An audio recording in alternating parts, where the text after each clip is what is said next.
இளைஞர்கள் எல்லாமே போதை பழக்கத்துல அடிமையாகி ஏதாவது ஒரு ஜாதி கணக்குல அவங்க ஃபர்ஸ்ட் மது அருந்துறாங்க. அதுக்கப்புறம் அதுல இருந்து வெளிவரதுக்கு அவங்களாலேயே முடியல. அவங்க குடும்பத்தினால ரொம்ப கஷ்டம் தான் அவங்களால. இதுக்கு விடுபடுறதுக்கு என்ன பண்ணலாம்? அதாவது எந்த போதை பழக்கவழக்கமா இருந்தாலும், உதாரணத்துக்கு மது, ட்ரிங்க்ஸ் ஆர் சிகரெட் ஆர் ஏதாவது பான் மசாலா இது மாரி எந்த பொருள நீங்க எடுக்கும்போதும், உங்க உடம்புல வந்து அதனால டோப்பமைன் அப்படிங்கிற ஒரு மீடியேட்டர் ஆர் ஒரு ஹார்மோன் வந்து ரிலீஸ் ஆகுது. இந்த டோப்பமைனுடைய அளவு மூளையில அதிகமாகும்போது, உங்களுக்கு பயங்கரமா ஒரு எனர்ஜி, ஒரு சாதிச்சது மாதிரி ஒரு தைரியம், ஒரு எனர்ஜி யாரையும் கிடைக்கும். எதுவும் பண்ணிரலாங்க ஆ. இப்படி ஒரு இது. அப்போ உங்களுடைய மனம் வந்து குறிப்பா மூளை வந்து அதிக எனர்ஜி கிடைக்கும். இந்த டோபமைன்ங்கிற ஹார்மோன்ஸ் நம்ம உடம்புல உருவாகும்போது. அப்போ மது, போதை எந்த பழக்கத்த நீங்க எடுக்கும்போதும் இந்த டோபமைன் உருவாகும்.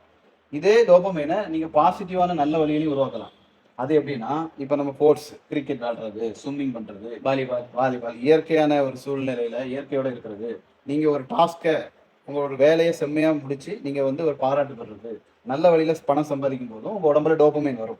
ஆனா, அதெல்லாம் செய்யாம ட்ரிங்க்ஸ் அடிச்சாலும் டோபமைன் கிடைக்கும். ஸோ இது கொஞ்ச ஒரு நாள்ல என்ன ஆகும்னா, நம்ம உடல், மனசு வந்து ஒரு சாதிச்சு ஒரு நல்ல செயல் செய்து டோபமைன உருவாக்காம, ஒரு ஷார்ட்கட்டா குறுக்கு வழியில போய் இந்த கெமிக்கல்ல நம்ம மூளை உருவாக்க ஆரம்பிச்சுரும்.